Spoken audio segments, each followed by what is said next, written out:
Hello, my dear students. Myself, Devi Prasad Sir, welcomes to you all to this episode of chemistry class.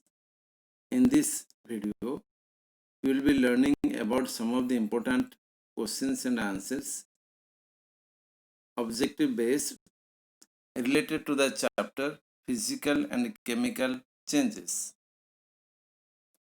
Many changes do occur in our natural environment, like evaporation of water, condensation of water vapors, rainfall, etc. In the above mentioned changes, only the change in state is involved. Such changes are referred to as physical changes. The physical change may be defined as a change with, which occur in size, shape, color, texture, state, magnetic or electrical condition, but the molecular composition remains totally unaltered. That is, no new product is formed as a result of a physical change. In detail, the physical change is a change which alters only the physical properties, but the molecular composition remains totally unaltered. No new substance is formed as a result of a physical change. The change is purely temporary, it is reversible. No energy changes takes place as a result of a physical change. Mass of the substance undergoing physical change remains totally unaltered. Now, a chemical change. A change which alters all the physical properties and the molecular composition is called the chemical change. Always, a new substance is formed as a result of chemical change. The change is permanent, the change is irreversible. Energy changes take place as a result of chemical change. Mass of the substance gets altered during a chemical change. Now, choose the characteristics of a physical change from the following. Number 1, always a new product is formed.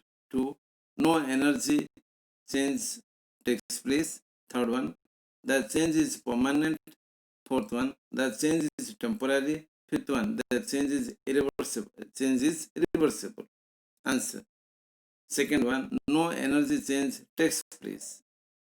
The change is temporary and the change is reversible. Remember, my dear students, a physical change, there the change is reversible. Mixing and grinding of iron and sulfur gives a mixture of, whereas on heating them together forms a compound. I repeat the question. Mixing and grinding of iron and sulfur gives a mixture, whereas on heating them together forms a compound. The first bit question given that what change has taken place on mixing iron and sulfur. Second bit, what change has taken place on heating iron and sulfur together. The first bit refers to a physical change and the second bit refers to a chemical change. State whether the following changes are physical or chemical. First question, heating of sugar. Second one, cutting of wood. Third one, stitching of shirt. Fourth one, lighting of bulb. Fifth one, burning of paper. Sixth one, production of gobar gas. Seventh one, conversion of atmospheric nitrogen into soluble nitrogenous compound.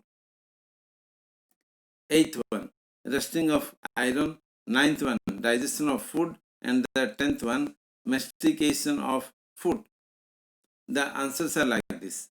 Heating of sugar, it is a chemical change. Cutting of wood, it is a physical change. Stitching of iron is a physical change. Lightning of bulb, a physical change. Burning of paper, it is a chemical change. Then comes production of gobar gas, it is a chemical change. Conversion of atmospheric nitrogen into soluble nitrogenous compound. It is a chemical change. Rusting of iron is a chemical change.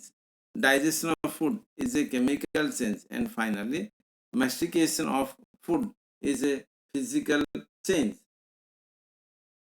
Now, state the type of chemical reactions of the following.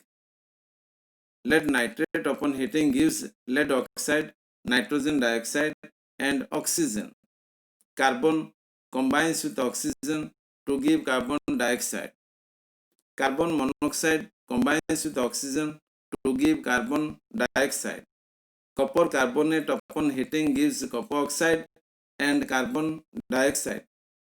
Ammonium chloride upon heating, it is a reversible reaction. It gives ammonia plus HCl, hydrogen chloride. Then the type of chemical reactions refers to these given equations are: the first one belongs to the thermal decomposition reaction. The second one, that is carbon plus oxygen gives rise to carbon dioxide, is a synthesis reaction. The third one, carbon monoxide plus oxygen, we get carbon dioxide.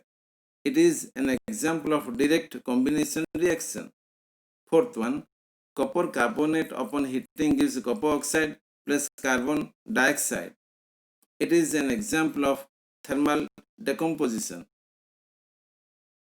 And the fifth one, ammonium chloride upon heating we get ammonia plus HCl. It is an example of thermal dissociation. My dear students, I hope that you all understood the contents of this video. Thank you all for watching and learning from this video.